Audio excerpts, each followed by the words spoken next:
আজ আমি রাঙা আলুর হালুয়া তৈরি করব। সেই জন্য কয়েকটি রাঙা আলুকে পরিষ্কার জল দিয়ে ধুয়ে এইভাবে দুভাগ করে কেটে নিয়ে গরম জলে সেদ্ধ করে নিয়েছি। এবার খোসা ছাড়িয়ে একটি গ্রেটারের সাহায্যে সবগুলো রাঙা আলুকে গ্রেট করে নিলাম। এবার কড়াইতে 1 চামচ পরিমাণ ঘি দিয়ে, ঘি গরম হলে তাতে আগে থেকে কিছু কিশমিশ ধুয়ে রেখেছিলাম সেগুলো দিয়ে সেগুলো ভেজে তুলে নেব। কিশমিশগুলো ভাজা হয়ে গেলে ওরই মধ্যে আরও অল্প পরিমাণ ঘি দিয়ে দেব। এবার এই ঘিটা গরম হলে তার মধ্যে 2টো ফেটানো এলাচ, একটি তেজপাতা ফোড়ন দিয়ে দেব। এর থেকে যখন সুন্দর গন্ধ বের হবে তখন আমি এর মধ্যে ওই গ্রেট করা রাঙা আলুগুলোকে দিয়ে ভাজতে থাকবো। এটি কিন্তু অনবরত ভাজতে থাকতে হবে যতক্ষণ না এর কালারটা চেঞ্জ হচ্ছে।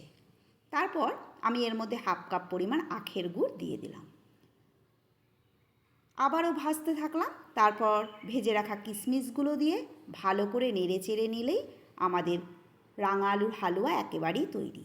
এটি খেতে দারুণ হয়। বলছি তো, আরও যত রকমের হালুয়া আছে আমার মনে হয় এই হালুয়াটা সবথেকে বেশি ভালো লাগে। আপনারা একবার করে দেখবেন।